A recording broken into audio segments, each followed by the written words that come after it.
Benvenuti. Sapete, capita ogni tanto che gli spettatori, oltre a mandarci le loro domande, le loro curiosità sugli argomenti che abbiamo preannunciato, ci mandano anche delle richieste. Perché non parlate di quell'argomento? In molti casi purtroppo la risposta è non ne parliamo perché non ci sono documentari su quell'argomento. Noi raramente abbiamo la possibilità di produrre dei documentari nuovi. In genere li comperiamo sul mercato italiano e internazionale. Però cerchiamo anche di star dietro alle vostre richieste. Avevamo promesso di farlo e stavolta ci siamo riusciti. Tempo fa era arrivata una richiesta di questo tenore. Vorrei sapere qual è la storia dei fuochi artificiali. Mi piacciono tantissimo e vorrei sapere qualcosa in più su chi li ha inventati e perché.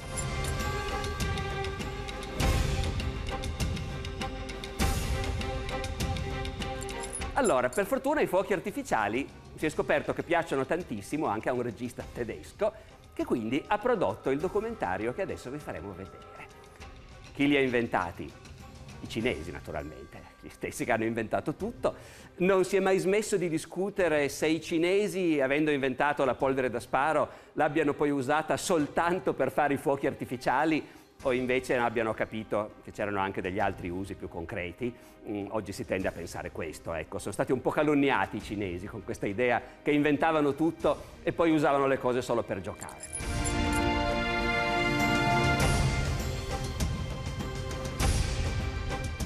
Sta di fatto che dopo i cinesi però vengono gli italiani.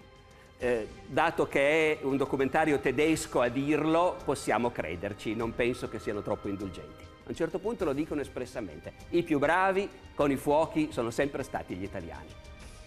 Una volta o l'altra bisognerà fare la lista delle piccole cose in cui noi italiani siamo i più bravi. Comunque, fermo restando che bisogna maneggiarli con cura il prossimo Capodanno, adesso ci vedremo un documentario sui fuochi artificiali. Buona visione. Buonasera, signori. Avete messo in posizione i vostri cannoni?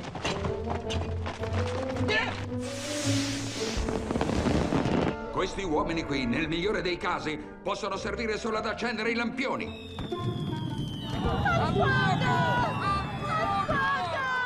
I fuochi d'artificio mostravano la grandezza del re.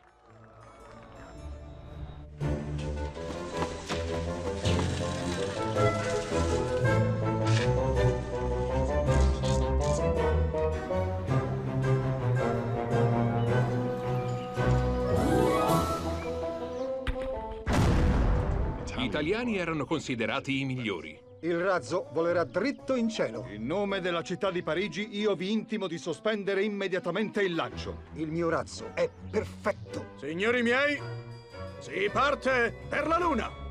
2, 1, 0. Lift off.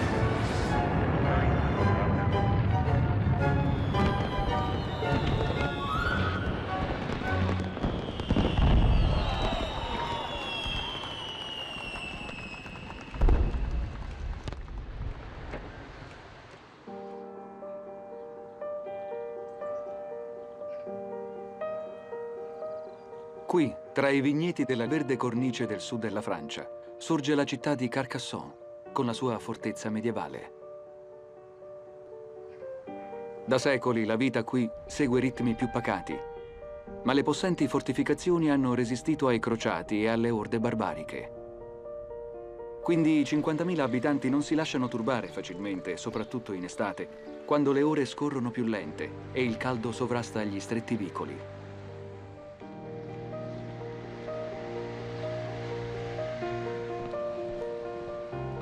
Ma le antiche mura offriranno poca protezione dai prossimi invasori. Al contrario, saranno l'attrazione principale. Una volta l'anno, il clima idilliaco della cittadina è sconvolto dall'arrivo di migliaia di visitatori, venuti per assistere ad uno spettacolo di fuochi pirotecnici. Cina, 1400 anni fa. Secondo la leggenda, è qui che tutto ha avuto inizio. E la storia dei fuochi d'artificio inizia sotto il diluvio. Le piogge durano ormai da mesi e le epidemie flagellano la popolazione. Solo un uomo può aiutarli, il monaco Li Tian. vuole cacciare i demoni che hanno stregato il clima. La sua arma segreta dovrebbe incutere timore negli spiriti maligni, così che se ne vadano portando via la pioggia. Riempie una canna di bambù con una miscela di nitrato, carbone di legna e zolfo. Li Tian ha creato il primo fuoco d'artificio della storia.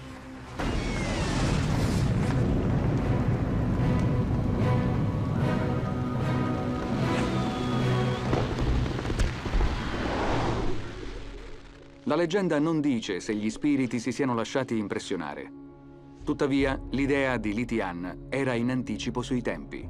Infatti, un'esplosione può davvero essere di aiuto contro le epidemie, perché sterilizza l'aria. Nella sua terra, questa figura mitica è venerata ancora oggi. Storici e scienziati non concordano su questa versione dei fatti, ma in Cina anche i bambini conoscono la leggenda, e che Li Tian abbia inventato i fuochi artificiali è un dogma di fede.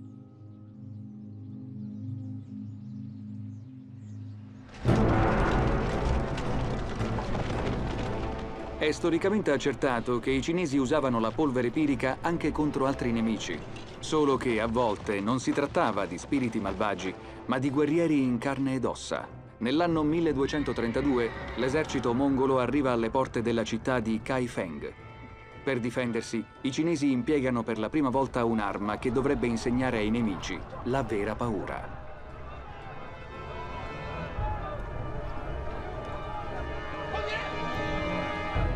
Accendono canne di bambù riempite di polvere pirica e scatenano contro l'aggressore un vero diluvio di petardi. Come mossi da una volontà propria, i razzi si alzano in volo. In verità non provocano grossi danni materiali agli assedianti, ma l'effetto psicologico è enorme. Incutono infatti nel nemico un terrore profondo. Per il momento, l'invasione è respinta.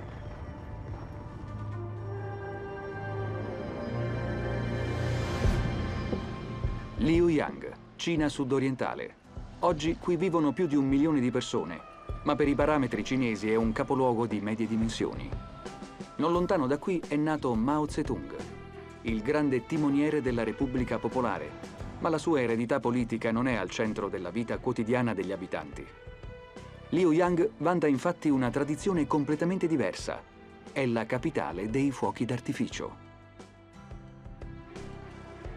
Nessun altro posto al mondo può vantare una produttività così elevata e di qualità. Più di 900 fabbriche provvedono al costante rifornimento di razzi, petardi, fuochi d'artificio e candele magiche. I 2/3 di tutta la produzione mondiale provengono da questa provincia, che è il motore economico dell'intera regione.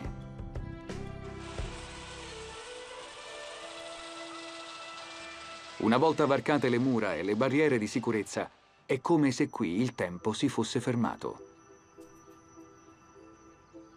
Nelle fabbriche si respira ancora lo spirito del passato e delle antiche leggende. Come ai tempi di Li Tian, qui gli uomini e le donne fabbricano i fuochi d'artificio quasi esclusivamente a mano.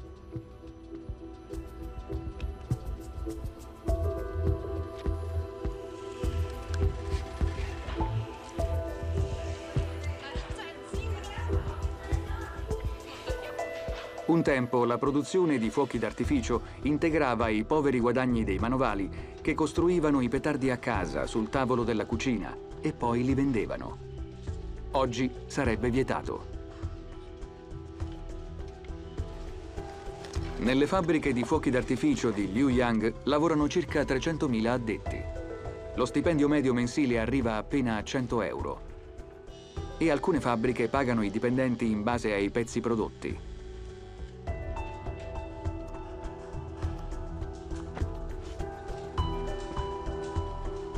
Per primi vengono fabbricati i tubi che contengono i cosiddetti effetti.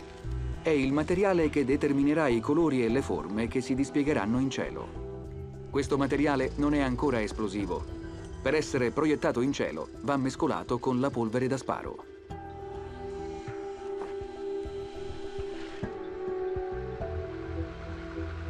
Carcassonne, 4 giorni prima del più grande spettacolo dell'anno. La storica fortezza farà da sfondo a una vera sinfonia di luci e fuochi. Per ora non c'è alcun materiale esplosivo sugli spalti. Gli addetti cominciano ad allestire le piattaforme. Da queste rampe di lancio decolleranno i razzi dei fuochi d'artificio. Lo spettacolo pirotecnico è programmato per la festa nazionale del 14 luglio, giorno della presa della Bastiglia. Da più di 100 anni la città celebra così la Rivoluzione francese. Ma coloro che hanno concepito, progettato e realizzato lo spettacolo pirotecnico si rifanno a una tradizione ancora più antica. L'azienda che oggi allestisce sulla fortezza le più moderne batterie di fuochi ha il nome di una famiglia che lavora nel settore da oltre 270 anni ed è una delle più rinomate in tutta Europa. È la famiglia Ruggeri, i cui antenati sono giunti in Francia dall'Italia per allietare la corte del re con i loro fuochi d'artificio. Il fatto che i Ruggeri siano diventati gli artificieri del re, quindi i produttori di fuochi d'artificio per la corte di Francia, si deve a una coincidenza di fattori. Prima di tutto, all'epoca i fuochi d'artificio erano di moda. Negli anni 40 del Settecento erano all'apice del successo in Europa. Quindi una corte, per essere degna di questo nome, doveva allestire degli spettacoli di fuochi d'artificio e gli italiani erano i maestri di quest'arte. È in Italia che venivano ingaggiati i migliori artisti pirotecnici ed è così che i Ruggeri sono arrivati a Parigi. All'epoca della corte di Versailles regna Luigi XV. È il pronipote del Re Sole e quando si tratta di festeggiamenti non è certo inferiore al suo predecessore. Ama le belle donne, le feste sfarzose e i grandi spettacoli. E venuto a conoscenza che 5 fratelli di Bologna hanno messo in scena un nuovo spettacolo pirotecnico, non perde tempo. Nel 1743 nomina i Ruggeri artificieri della corte di Francia. I Ruggeri erano in grado di allestire degli autentici spettacoli, degni della migliore tradizione italiana. Usavano macchine sceniche e fuochi d'artificio innescati da complessi meccanismi che si accendevano da soli e non avevano bisogno di un artificiere. C'erano delle ruote che, girando, davano fuoco ad altre ruote di petardi e fuochi d'artificio fissi e mobili che si innescavano a vicenda. Il pubblico restava incredulo e a bocca aperta. Il re è ancora giovane e non può adempiere a tutte le funzioni da solo. Quindi i Ruggeri, con i loro fuochi d'artificio, contribuiscono ad esaltarne la figura al di là dei meriti. La loro epoca d'oro si conclude con uno spettacolo deludente in occasione delle nozze del futuro re con Maria Antonietta. Ma nella nuova Francia, la generazione successiva dei Ruggeri rivoluzionerà l'arte dei fuochi d'artificio. Claude Ruggeri utilizza per le nozze di Napoleone i primi fuochi artificiali verdi mai visti in Francia. Gli spettacoli pirotecnici dei Ruggeri accompagneranno tutti gli eventi storici dell'epoca, dall'Esposizione Universale di Parigi al passaggio del millennio. Oggi l'azienda non è più a gestione familiare, ma l'eredità degli antichi fondatori è tenuta in gran conto. Per la rappresentazione di Carcassonne, Serge Garcia e la sua equipe ripassano ogni fase del progetto, fin nei minimi dettagli. Io lavoro sulle emozioni e voglio ispirare amore, con gli effetti che siano delicati e dorati, ma rappresentiamo anche la collera, la paura, l'angoscia, con tutti i relativi effetti come le bombe fantasma che scompaiono e riappaiono. Per cominciare basta un piccolo lampo, una scintilla che scocca da qualche parte e permette di definire un tema conduttore. A partire da questo si costruisce lo spettacolo. Bisogna dargli il tempo di maturare, come un frutto, ma prima o poi il frutto deve cadere e questa metafora racchiude il senso dei fuochi d'artificio.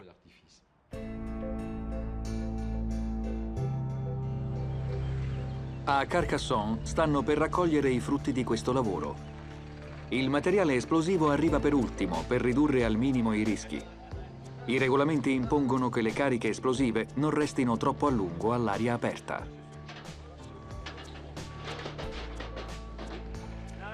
Allora qui ci sono quelli blu, giusto? I signori medievali di Carcassonne contavano sui cannoni per la difesa della città. ma non avrebbero mai immaginato di vederli arrivare su dei camion.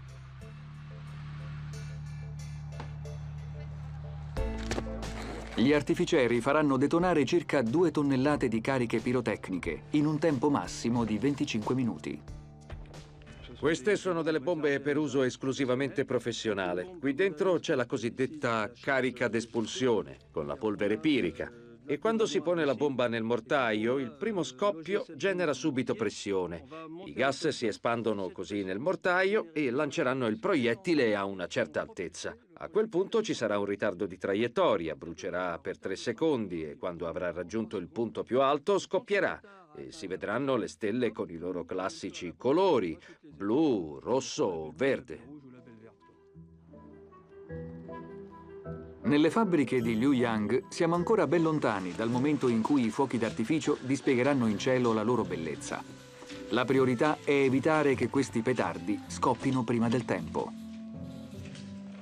Qui non c'è traccia di attività frenetica e nei capannoni della fabbrica regna una calma assoluta.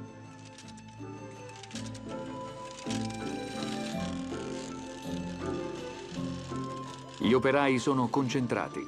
Sanno che la loro vita dipende da questo. Non esistono cifre ufficiali, ma secondo alcune stime ogni anno muoiono fino a 100 persone nelle fabbriche e nelle botteghe illegali disseminate nella regione.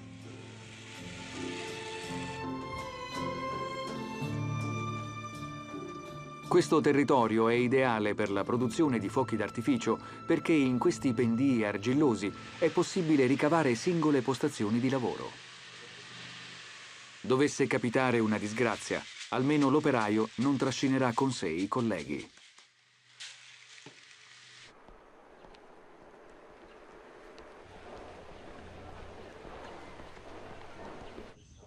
Le sacche d'acqua hanno la stessa finalità. In caso di esplosione, l'acqua eviterà che le fiamme si propaghino.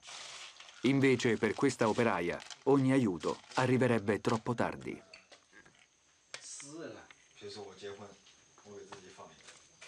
La bomba sferica che sta preparando ha la tipica forma dei fuochi d'artificio asiatici. È realizzata a mano, con una tecnica immutata da secoli.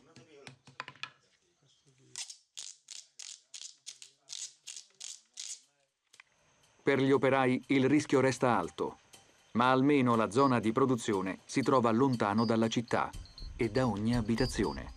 Un'accortezza non sempre applicata. 13 maggio 2000, Olanda. Nella cittadina di Enschede esplode un magazzino in cui erano custodite 900 tonnellate di fuochi d'artificio, nel mezzo di una zona residenziale. Il bilancio è catastrofico. 23 morti e ben 947 feriti.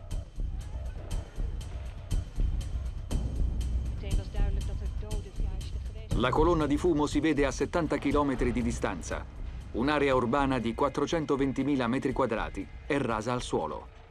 1250 persone perdono la casa. Delle loro abitazioni non restano che macerie.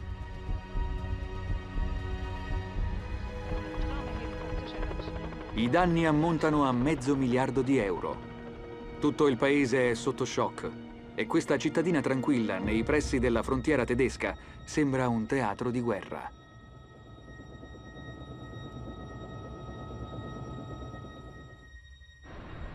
I fuochi d'artificio esplosi in Olanda provenivano dalla Cina.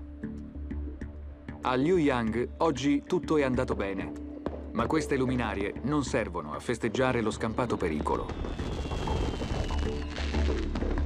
Alla fine di ogni giornata lavorativa, gli addetti delle fabbriche di fuochi d'artificio si riuniscono in un'area presso il fiume.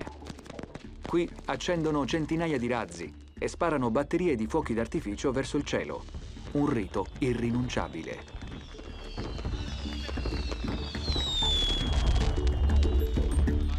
Si tratta di un controllo qualità con il quale provano il corretto funzionamento dei fuochi d'artificio. È anche un modo per presentare i prodotti. I potenziali acquirenti valutano le cariche esplosive, i magnifici colori e anche la sicurezza, che è il primo requisito richiesto a ogni grande produttore di fuochi pirotecnici, almeno oggi.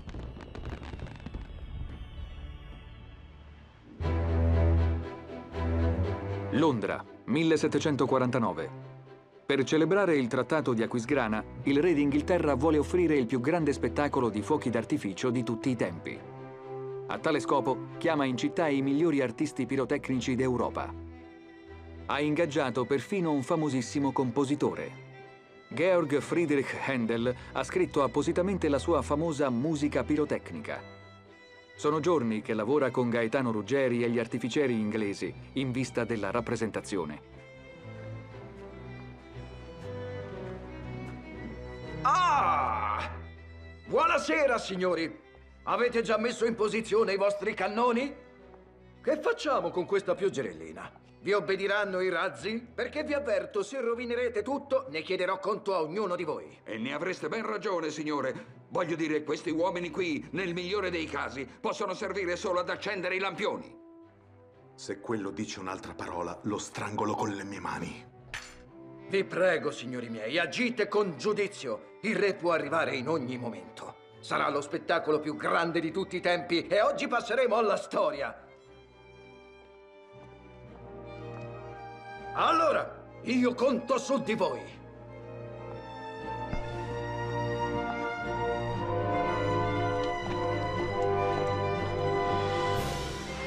Händel è già esasperato e ha litigato persino col re. L'artista pensava ad un'orchestra d'archi, mentre Giorgio II vuole una marcia militare con strumenti a fiato. Poco prima della rappresentazione, gli animi sono surriscaldati. Ma il re si aspetta che da questo momento in poi tutti diano il massimo. Händel si è adattato e ha rinunciato ai violini. La rappresentazione a Green Park può cominciare.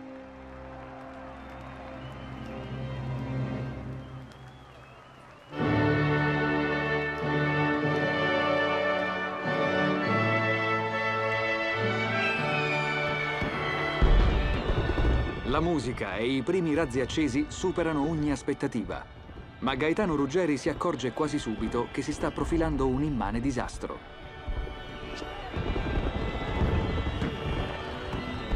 È tutta colpa dell'umidità e della pioggia insistente.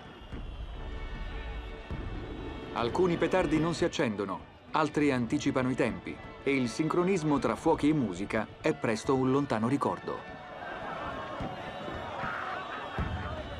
Per Ruggeri è tutto chiaro. I colleghi inglesi hanno fallito. Cos'è questo spettacolo indegno? Volete rendermi ridicolo? Voi inglesi siete degli idioti! Che succede con i razzi? Perché non partono le girandole luminose? E dove sono le mie bombe? Ma gli occhi non ce li ha! È la pioggia.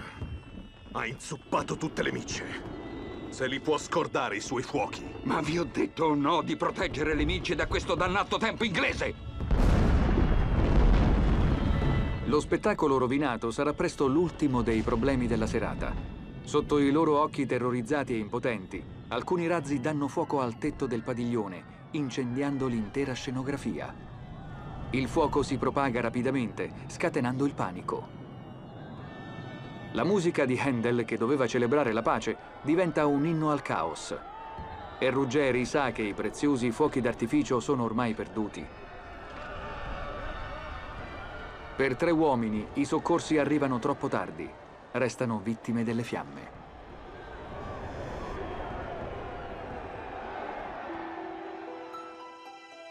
Il mattino dopo l'incendio è domato. Solo un fuoco continua ad ardere. Quello della faida tra gli artificieri. Non è mia la colpa. Per la miseria! E adesso cosa fai, eh?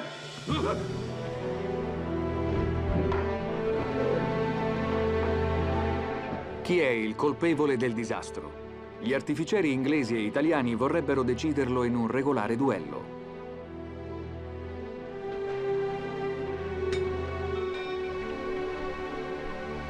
Le guardie del re li precedono. Ruggeri e i suoi colleghi vengono sbattuti in cella e vi resteranno finché non si saranno scusati.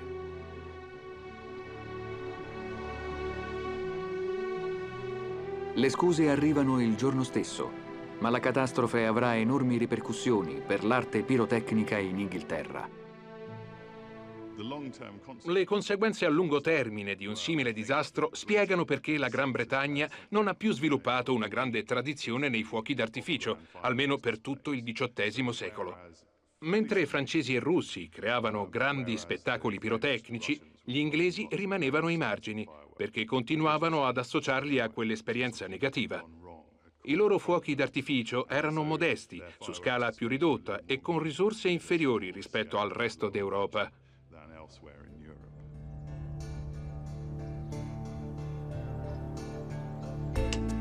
Naturalmente, l'arte pirotecnica è oggi più spettacolare e sicura rispetto a secoli fa.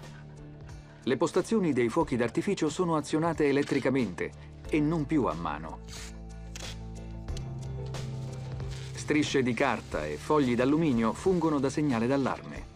Se il foglio non si strappa durante lo spettacolo, gli artificieri capiscono immediatamente che in un tubo c'è ancora un razzo inesploso. Gli involucri di plastica proteggono i materiali dal fattore che può rovinare tutta la preparazione, la pioggia. Quando il proiettile sale in quota e scoppia, il cosiddetto effetto artistico si muove in funzione del vento. Se si sposta verso il pubblico diventa pericoloso perché le particelle incandescenti rischiano di bruciare sopra gli spettatori e non vogliamo neanche dare fuoco alla città. Un piccolo container posto sotto le mura della fortezza fungerà da regia per l'artificiere capo. È qui che arrivano tutti i fili degli inneschi ed è qui che partirà lo spettacolo. La maggior parte dei colleghi non è certo alla prima esperienza, ma spettacoli come questo sono un evento eccezionale anche per loro. Ho avuto l'occasione di fare uno spettacolo in Argentina, che sarà stato forse 10, 15, 20 volte più grande di qui. Si è tenuto in un ippodromo, ma per me è stata ordinaria amministrazione. Si trattava solo di far partire dei razzi, mandarli in quota e vedere come si mescolavano gli effetti. Ma qui è davvero qualcosa di unico. Ho visto i video degli spettacoli precedenti ed è stato emozionante. E poi siamo i primi della ditta a farlo e questo aggiunge qualcosa di più. È fenomenale. Aveva già rappresentato il fuoco nei dipinti. Poi un giorno Salvador Dalí ha contattato i Ruggeri. Pronto? Il grande pittore surrealista aveva in mente di organizzare uno spettacolare allestimento ad Avignone e i fuochi d'artificio erano essenziali. Le giraffe in fiamme erano diventate una sorta di marchio di fabbrica della sua arte. Era giunto il momento di liberarle dalla tela e lasciarle entrare nella vita reale. E Dalí voleva delle vere fiamme. Con i fuochi d'artificio ha sviluppato una rappresentazione a metà fra il teatro e lo spettacolo di luci. E alla fine le giraffe hanno preso veramente fuoco. I fuochi d'artificio usati come elemento integrante delle arti visive. Un'assoluta novità. Nel Medioevo l'artificiere è un manipolatore di polvere da sparo che ha praticità con gli esplosivi. I più antichi testi sull'argomento riportano le 12 domande per gli apprendisti. Ad esempio, devono sapere quale polvere è più adatta e quanta ne serve per far saltare la pietra. Solo chi risponde correttamente a tutte le 12 domande potrà usare le ricette fondamentali. È il più antico esempio di testo specializzato in esplosivi. Ma il libro dà anche consigli di comportamento. Vi si legge: bisogna mostrarsi rispettosi e gentili, con parole e azioni. È necessario essere prudenti e soprattutto si richiede la sobrietà ad ogni ora del giorno. Nel Medioevo gli esperti di polvere pirica sono ricercati. Molti maestri formano degli apprendisti per tramandare le conoscenze sulle miscele di carbone di legna, solfo e nitrato. Per la stessa ragione iniziano a mettere per iscritto il loro sapere in numerosi testi sull'argomento.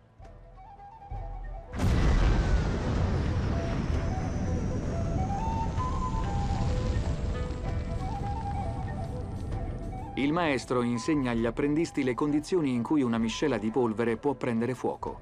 Poi impareranno da soli a stabilire quanto sia forte la detonazione che provocano. Un giovane lavorante deve saper controllare in ogni momento gli effetti del suo mestiere. Il minimo errore può risultare fatale e mettere in pericolo tutti.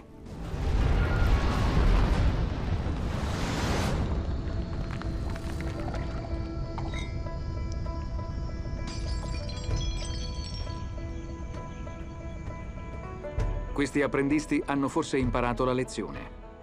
Ma per un maestro, ogni esplosione non pianificata è un pessimo risultato. In caso di emergenza, deve sapere di poter contare su ogni membro della squadra.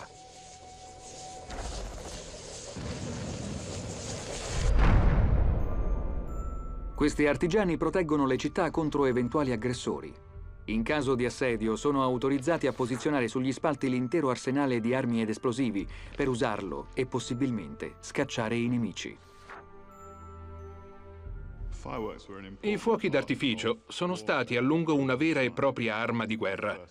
Nel XIV secolo, uno dei primi resoconti sull'argomento, in Europa, ci parla di razzi usati durante l'assedio di un castello, in Italia. Inoltre, vari tipi di bombe pirotecniche e granate sono stati impiegati a lungo nelle guerre dell'era moderna, dal XVI al XVIII secolo. Eppure, sin dall'inizio si sperimentano fuochi che puntano anche a rallegrare l'occhio. Gli artigiani si fanno un nome grazie al mestiere delle armi e da manipolatori di polveri diventano veri artificieri.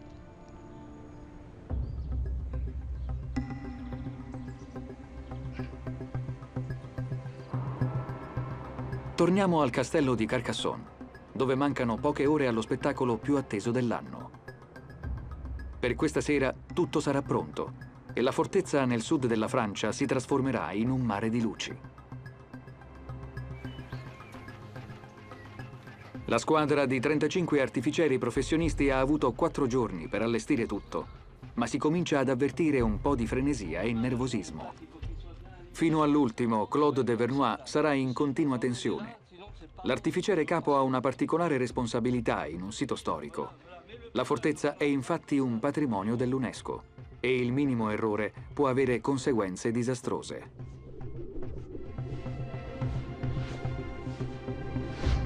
Chi non farà in tempo a cercarsi un buon punto d'osservazione rischia di perdersi il meglio. Per questo molti visitatori si accampano già a mezzogiorno. Non appena il buio avvolgerà l'antica rocca, la fortezza di Carcassonne sarà pronta ad inviare i suoi messaggi di luce verso il cielo notturno.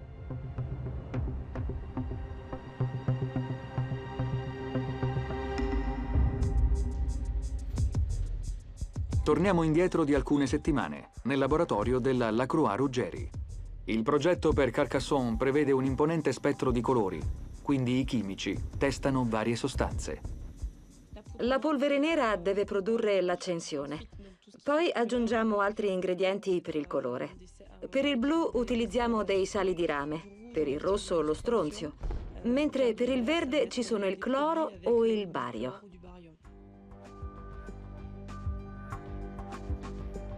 I periti chimici testano la purezza dei colori che intendono trattare.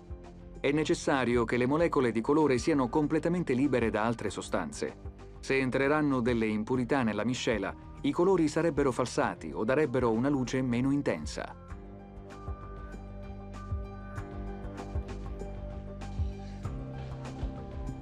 I colori che sbiadiscono nei solventi sono contaminati e produrrebbero una luce meno intensa anche in cielo. Così è possibile vedere quanto sarà viva la tonalità cromatica e quali colori necessitino di un additivo.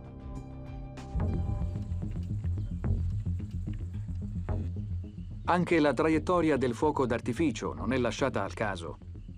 In una località isolata, gli esperti collaudano ben prima del 14 luglio alcuni dei fuochi d'artificio che verranno sparati a Carcassonne.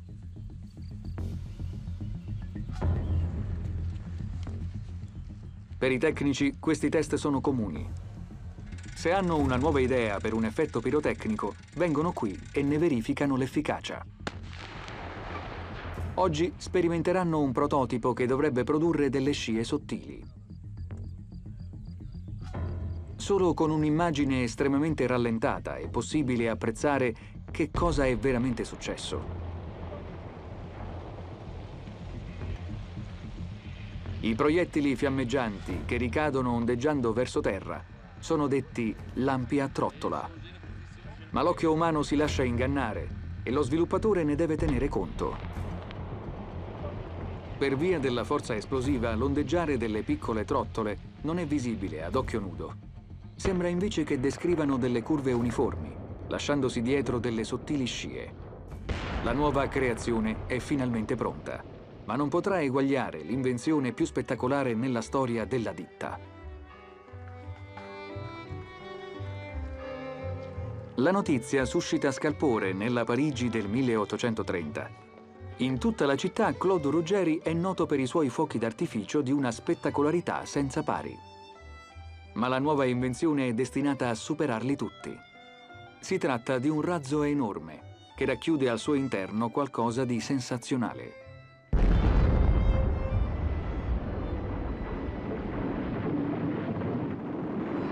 Un essere vivente. Mai finora qualcuno ha osato tanto. Ma con Ruggeri questa pecorella è in ottime mani. Un paracadute la riporta a terra sana e salva. E se le pecore possono volare, perché non provare con un essere umano?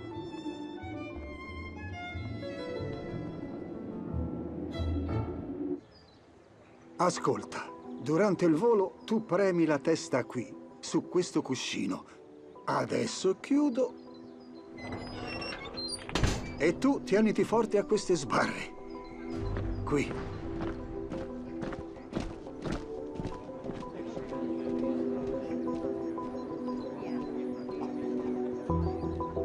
Il razzo volerà nel cielo e quando farà ritorno verso terra, non preoccuparti. Perché è allora che si aprirà il paracadute, d'accordo? Il signor Claude Ruggeri? Per servirla, ma cosa... Ah, sì, ecco. Ecco i documenti per l'autorizzazione. Un momento, per favore. Ho detto che il razzo ricadrà verso terra e il paracadute... In nome della città di Parigi, io vi intimo di sospendere immediatamente il lancio con quell'essere umano a bordo.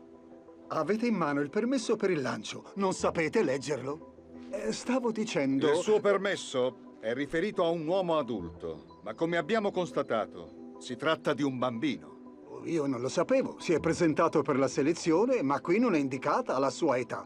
Quale differenza può fare? Il permesso vale solo per gli adulti, niente bambini. Punto.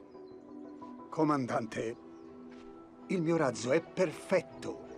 E va bene per il giovane che pesa molto meno di un uomo adulto. Non c'è nulla che può andare male. Signore, qui non c'è trattativa. O il ragazzo abbandona immediatamente il suo veicolo e sospende l'esperimento, o vi dovrò arrestare.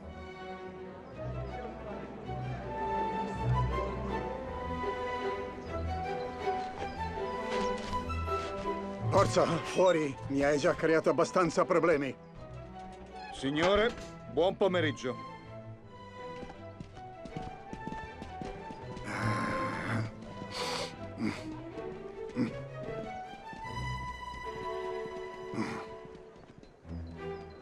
Il sogno di Claude Ruggeri di effettuare il primo volo di un razzo con equipaggio è per il momento archiviato. Ma il geniale inventore non immagina di essere già avanti per i suoi tempi. Molto avanti. Il nostro amico Claude Fortuné Ruggeri ha sperimentato i primi razzi a lunga gittata, gli antenati dei missili balistici e dei razzi spaziali. È sempre esistita una storia parallela che ha unito l'artiglieria militare agli spettacoli pirotecnici. Il sogno di un razzo con equipaggio prosegue anche dopo Ruggeri. Nel pieno della guerra fredda, i sovietici con lo Sputnik 2 mandano in orbita il cane Laika. Per la prima volta un essere vivente vola nello spazio attorno alla Terra.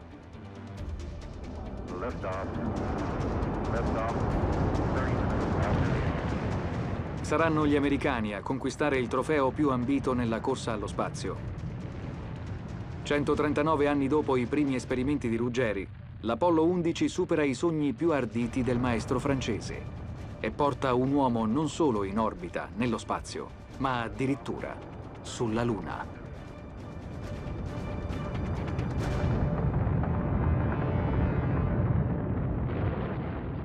Ancora oggi i razzi sono parte essenziale degli arsenali militari. In guerra vengono usati come proiettili o impiegati come corpi di scambio.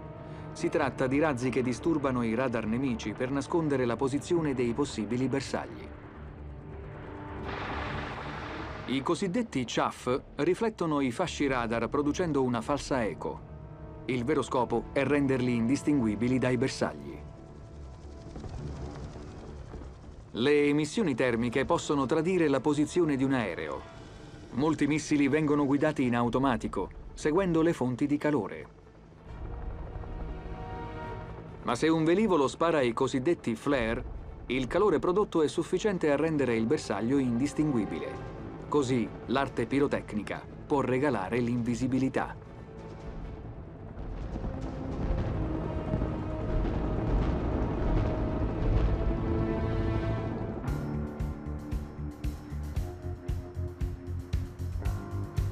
Siamo pronti a cominciare. Attenzione, si vedrà ugualmente la fuliggine perché ho sentito un bel rumore. Dimmi che cosa è successo. Si è alzato, per noi è tutto a posto. Qui c'è la console. Bene, tutto a posto. Bene, Attenzione, segnale di partenza.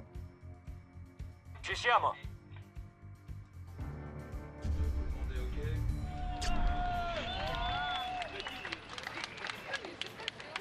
Attenzione, armamento della console.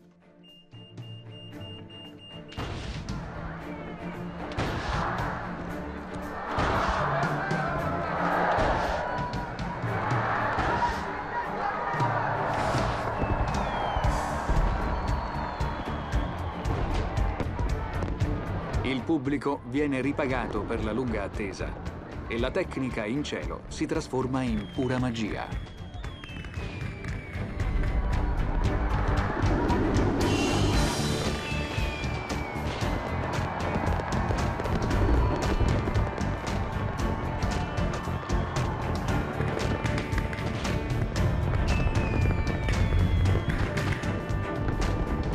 La suggestione che i fuochi d'artificio esercitano da sempre su tutti noi non è da sottovalutare. Non dipende solo dal puro incantesimo delle luci che esplodono. I fuochi d'artificio sono in grado di inviare un potente messaggio ai sensi e di raggiungere in un sol colpo una platea immensa.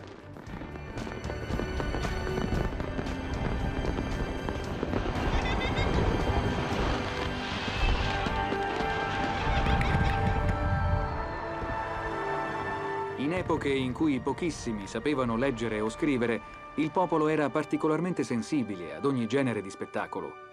E questa era spesso la prima luce artificiale che vedeva. I fuochi d'artificio sono nati per stupire, per intimidire l'animo, e poco è cambiato nei secoli.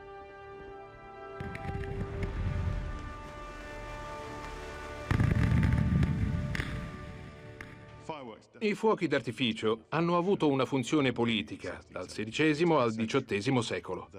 Erano concepiti come uno strumento di propaganda per mostrare la grandezza dei potenti e incutere soggezione ai comuni mortali. Grandi battaglie, guerre o gesta eroiche, tutto è stato raccontato nei secoli con i fuochi d'artificio. E lo spettacolo diventava così una vera rappresentazione. I fuochi d'artificio potevano veicolare diversi messaggi diretti al popolo. Di solito trasmettevano una narrazione che parlava della corte, del sovrano, e contribuivano a esaltarne la magnificenza, la generosità e l'importanza. Per un osservatore poco istruito era difficile comprendere le allegorie e i simboli che venivano presentati, ma quella fantasmagoria di forme e colori faceva capire l'importanza di chi l'aveva voluta.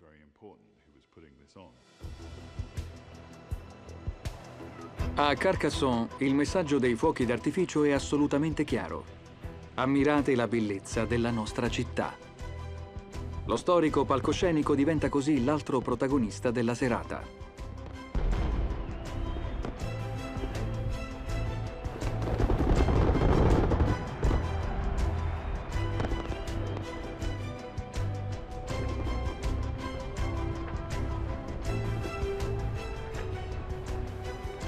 Forse oggi i fuochi d'artificio non devono più veicolare un messaggio politico o esaltare il committente, ma la loro funzione sociale resta invariata.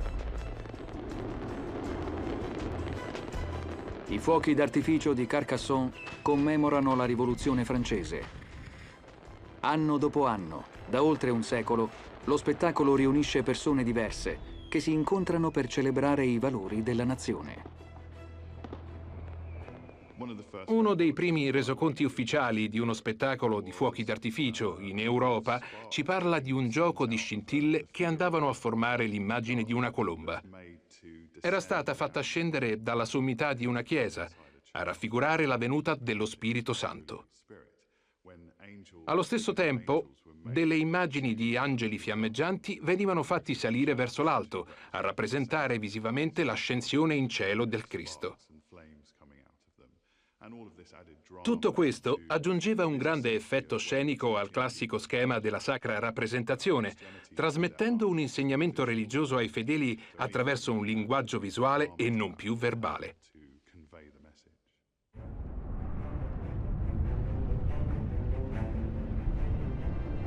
Oggi i fuochi d'artificio hanno un concorrente agguerrito, un mezzo di comunicazione che più di qualunque altro può trasmettere messaggi drammatizzati.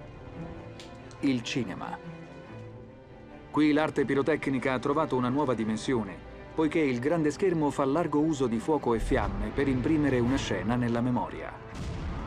Nella produzione di questo film per la TV tedesca dedicato al bombardamento di Dresda, la pirotecnia è stata ancora più funzionale alla rievocazione di un drammatico episodio dell'ultima guerra.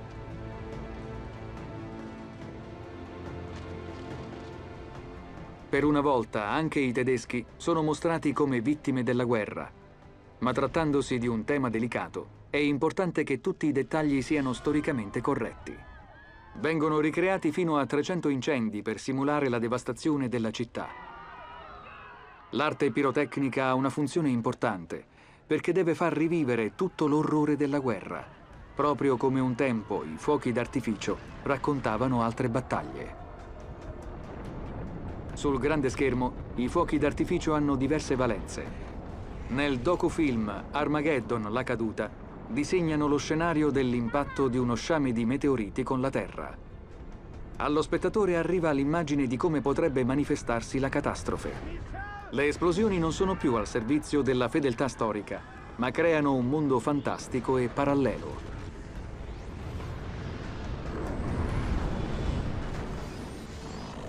Per fortuna, oggi non è necessario distruggere dei grattacieli per mostrare allo spettatore i risultati di una simile devastazione.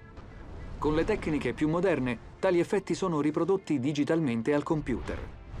Non c'è più bisogno di vere cariche esplosive, ma l'impatto visivo è altrettanto potente.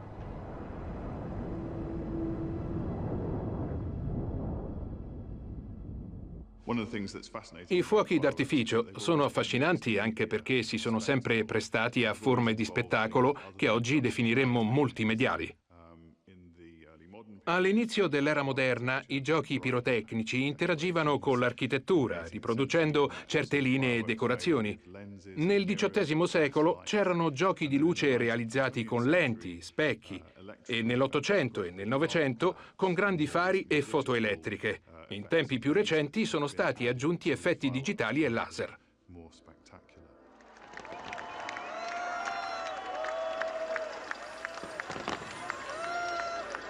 Oggi sono rari gli spettacoli di fuochi d'artificio che non sfruttano altri effetti. La pirotecnia si evolve di pari passo alla tecnologia, ma è sempre l'elemento centrale che tiene insieme tutto. I fuochi d'artificio possono anche giocare un ruolo secondario, presentando le proiezioni multimediali nella giusta luce. E portano comunque avanti un'antica tradizione. I fuochi d'artificio, intesi come elemento ludico, hanno origine in epoche in cui l'unica luce era quella naturale e una notte illuminata rappresentava una fuga dalla realtà con risultati spettacolari. È lo stesso effetto che ottengono oggi le proiezioni multimediali, mostrando elementi noti in forme del tutto nuove. Il gran finale a Carcassonne. In soli 5 minuti una tonnellata di fuochi d'artificio esplode verso il cielo. È la stessa quantità detonata nei 20 minuti precedenti. In un secondo i fuochi d'artificio proiettano in cielo fino a 200 effetti diversi.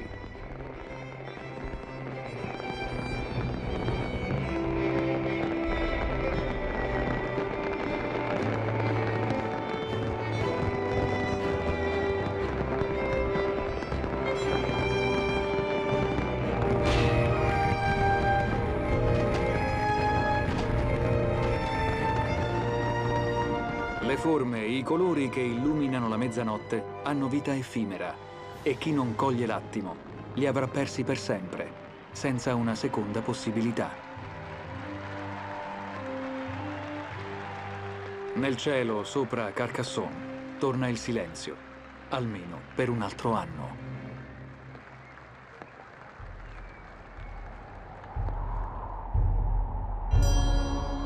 I più grandi maestri di fuochi d'artificio restano i cinesi, almeno secondo le antiche leggende. Una storia con un fondamento di verità ci narra di un maestro che chiama a sé i suoi apprendisti. Ha pianificato un viaggio decisamente audace e i suoi discepoli devono aiutarlo. Perdono, signore. Sono stato trattenuto. Nessun problema. Signori miei, si parte per la Luna!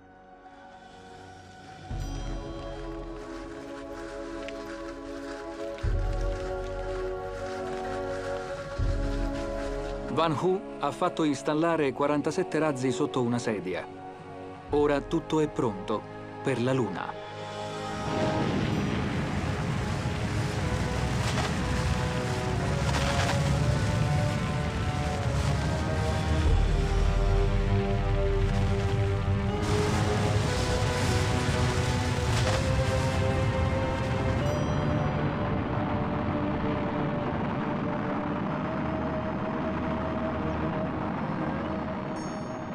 Il decollo è perfettamente riuscito. La storia non ci dice dove sia finito, ma è certo che nessuno lo ha più visto su questa terra.